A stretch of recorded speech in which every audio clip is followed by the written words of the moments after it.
"You're not coming to the wedding," Mom texted coldly. "Lily's family doesn't want you there." I smiled and texted back, "So you chose status over blood." Then I canceled everything, including their venue deposit. They had no idea what was coming next. "You're not coming to the wedding," Mom texted. "Lily's family doesn't want you there." That was it. Number sorry. Number hope you understand. Just cold white letters on a gray bubble. I read it twice. Then again, my thumb hovered over the screen while my coffee cooled beside me. "So you chose status over blood." I sent it.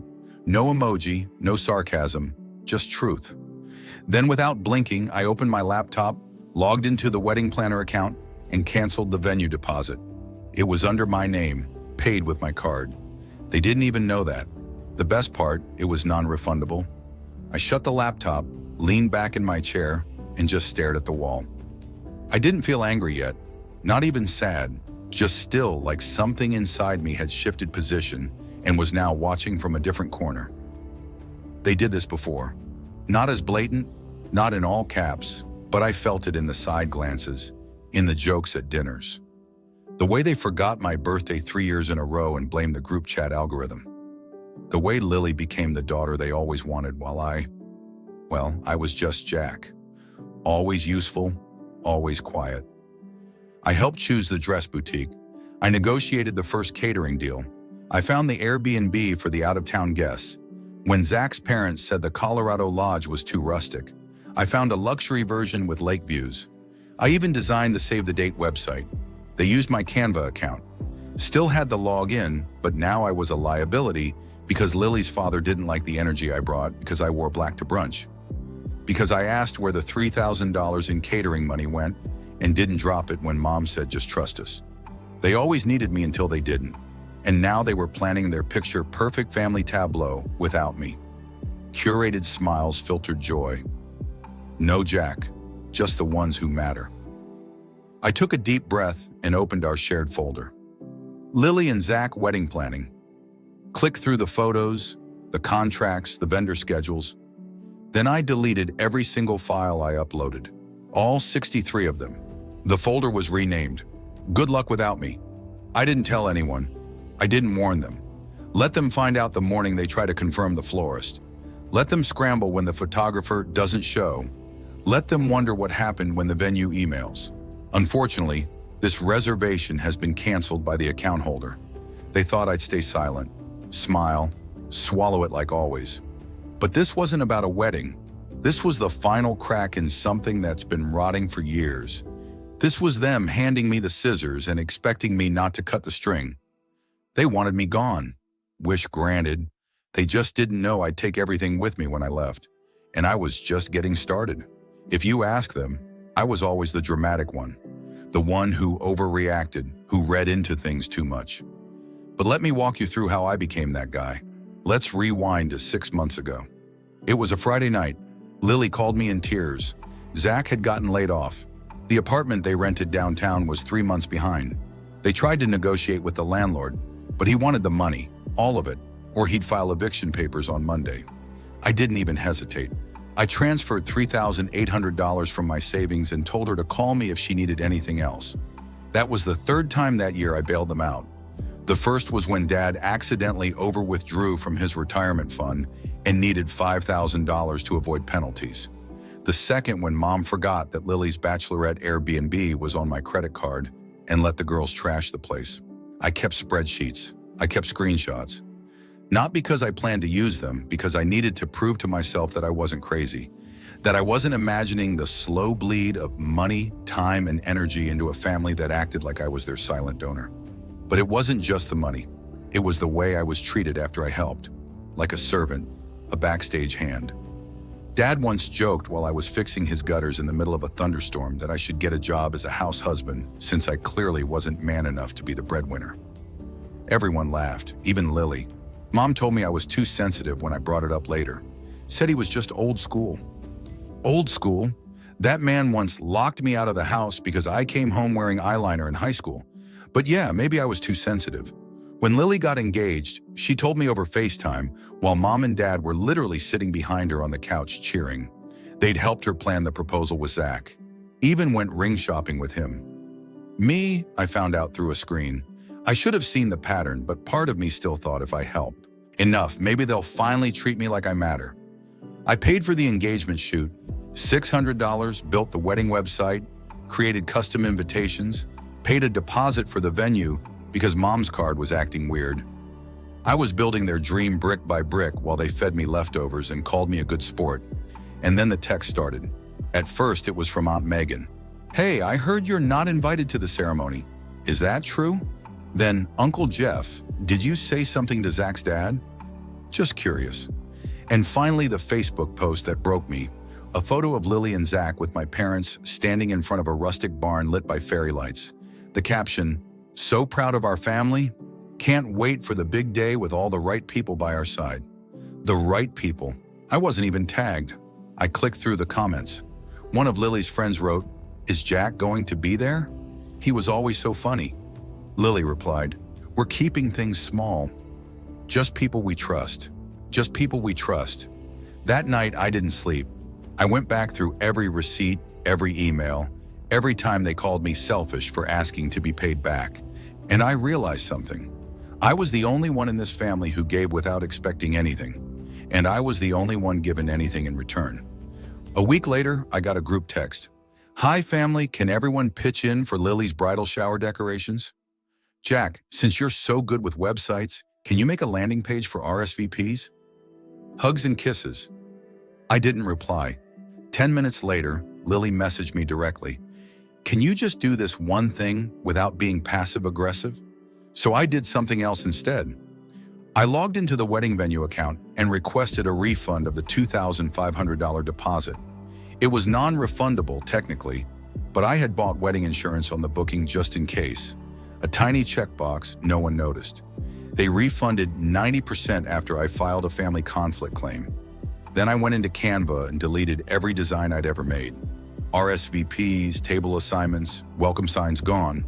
I created one new file and titled it, "Asked Zach's dad to fix this," and I shared it with the whole family. That's when it hit the fan. 3 hours later, Mom called, hysterical. "What are you doing? Do you know how this looks?" I said, "I do. That's why I'm doing it." Then Dad called. He skipped straight to yelling, "You've always been jealous of Lily. That's what this is. You couldn't stand her having a better life than you." I held the phone away from my ear and hung up. That night, my phone blew up. Lily posted a vague Instagram story. Betrayal always comes from those closest to you. Then Mom posted a photo of Lily crying with the caption, "Nothing hurts more than your own brother trying to ruin your special day." People started messaging me. Friends, cousins, some sent, "Are you okay?" Texts, most didn't ask. They just said, "Why would you ruin her wedding?" I didn't reply to any of them. Then I got the package, a yellow envelope with no return address. Inside, a printed screenshot, an internal message thread from Lily's group chat with her bridesmaids. She was laughing. "We'll get Jack to pay for the cake, too. Just gild him about being the only brother." Works every time. Another message. "Zach doesn't even like him. He said Jack gives him the creeps. LOL. One more. He won't be at the wedding. I'll make sure of it. Watch." There was a sticky note on top in handwriting I recognized. "You deserve better. K." I didn't know who K was, but I would find out. And when I did, everything changed because K had more than screenshots. K had audio. And the second I heard it, I knew exactly what I was going to do at Lily's rehearsal dinner. The rehearsal dinner was held at a pretentious vineyard 30 minutes outside the city. They called it rustic luxury. I called it a marketing scam with overpriced wine and fairy lights stapled to trees. But I showed up dressed clean, calm, focused, because I didn't come to eat. I came to bury the circus. I walked in right as they were toasting. Lily was mid-laugh. Zach had his arm around her. Dad looked uncomfortable. Mom avoided my eyes. They didn't expect me to come. That much was obvious. I was supposed to be the villain in their script, the bitter brother who ruined everything and couldn't let go. But I wasn't bitter. I was done. I walked straight to the front of the room. "Sorry to interrupt," I said, tapping a glass. Conversations froze. Someone chuckled awkwardly. Lily frowned. I pulled a small speaker from my jacket and placed it on the table. Then I held up a flash drive. Zach stood up. "What are you doing?" I looked at him, "Giving you exactly what you deserve." I clicked play. Speaker eye volume, a girl's voice. Lily laughing. "We'll get Jack to pay for the cake, too. Just gild him about being the only brother. Works every time." The silence snapped. Mouths opened. Someone gasped. A fork clattered. I didn't flinch. Another voice. Another message. "Zach. Doesn't even like him. He said Jack gives him the creeps. LOL." Zach turned white. Lily lunged for the speaker. I stepped in front of it. "Sit down." It wasn't a request. Then came the final clip. Lily again, low and smug.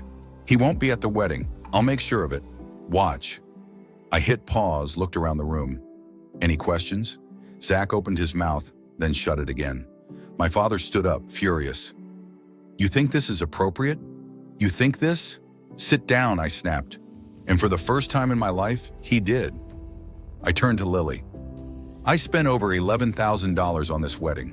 I designed your website, negotiated your venue, and paid your florist. I did it because I thought stupidly that this was family." Lily was shaking. Her mascara ran down one cheek. "You don't understand it." "No, I said you don't. You never did. You didn't want a brother. You wanted a wallet." Then I pulled out the folder, hard copies, screenshots, all the texts from her. Mom and Dad, the PayPal receipts, the invoices I paid, the ones I saved when they forgot, the group chat where Lily called me at the family's free wedding planner. I passed them to Zach. "You still want to marry her?" I asked. He stared at the pages. No answer. Then someone stood up from the back. A woman in a gray coat. She had a badge around her neck and a phone in her hand. "Hi, everyone." "Sorry to intrude," she said. "I'm Kristen. Jack and I used to work together. I also run a digital forensic agency. Jack asked me to verify some files." She looked at Lily and to confirm they weren't deaf fakes. She held up her phone. "This audio, it's 100% authentic. No edits, no splices. Pulled from a WhatsApp backup link to your old number. Don't worry, I have the metadata too." Lily's mouth dropped open. Mom gasped. "Is this a joke?" Dad barked. Kristen smiled. Not even a little. Then came the twist. Zach turned to Lily. "You told me Jack said those things to you, that he threatened you, that he was unstable." He held up the printouts. "You lied." She reached for his arm. "No, Zach, I just don't touch me." Then the room erupted. My aunt stood up and started yelling. Someone knocked over a glass. My mother tried to say something but choked. And through it all, I just stood there quiet, calm, watching it burn. When the chaos hit its peak, I raised my voice one last time. "I'm not coming to the wedding. You already made that decision. But now you can do it without my money, my help, or my silence." I turned to my parents. "You cut me out the moment you realized I wouldn't play the puppet anymore. So I'm cutting the strings too." And then, just as I turned to leave, Zach spoke. "I'm calling it off," he said, loud, clear. Lily screamed, a shrill, sharp noise that cut through the air like glass. "You can't do this here." "Oh," I said, "he just did." Then I walked out. No dramatic music, no slow motion, just the sound of everything they built collapsing behind me. I didn't drive home after the rehearsal dinner. I didn't even get on the highway. Instead, I took a side road north, quiet, somewhere with no signal. A month earlier, I'd signed a lease on a tiny cottage in a forgotten part of the state. Population 600, a single diner, one gas station. No one cared who I was there. That's exactly why I chose it. I paid 6 months up front. No forwarding address, no digital breadcrumbs, just quiet. The first 3 days, I didn't turn on my phone, didn't check emails, didn't speak to a soul. I sat on the porch with a thermos of black coffee and listened to birds fight over territory they'd never actually own. I didn't feel triumphant. I felt free. No more tension in my neck. No more guilt. No one asking me for money. No one pretending they loved me just long enough to get a transfer. On day 4, I went into town and signed up for something I'd been too ashamed to chase before. An archival preservation course at the local college. History, dusty newspapers, forgotten letters. Finally, I was surrounded by things that kept records honestly. There was no performance here, no manipulation, no "you owe us." I volunteered at the county museum, helped catalog photographs from the 1950s, fixed an old microfilm machine, and for once I didn't care that no one noticed because it was mine, quietly mine. The messages started showing up about a week later. Old Gmail inbox linked to my emergency phone. I didn't read the first few, but the subject line said enough. "Can we just talk?" You went too far. We're still family. Then came the block calls. Dozens. I left the phone off. They weren't trying to make peace. They were trying to reset the game. What scared them wasn't the evidence. It was the silence. They couldn't handle not knowing what I'd do next because for the first time ever, they weren't in control. 3 weeks later, a court notice was sent to my old apartment. Apparently, my father had tried to sell a portion of family property. What he didn't realize was that I'd locked the deed 2 years ago after he accidentally tried to re-mortgage it without my consent. I'd left it sitting in legal limbo waiting. He triggered the clause himself. Result, his deal collapsed. His buyer walked and he was hit with a fraud investigation. Not because I made it happen, because I didn't stop it. I didn't publish a blog, didn't post a dramatic expose, didn't send screenshots to the group chat. I just vanished. No birthday calls, no financial rescue. No, maybe next time. And that was what truly destroyed them. Because narcissists don't fear consequences. They fear irrelevance.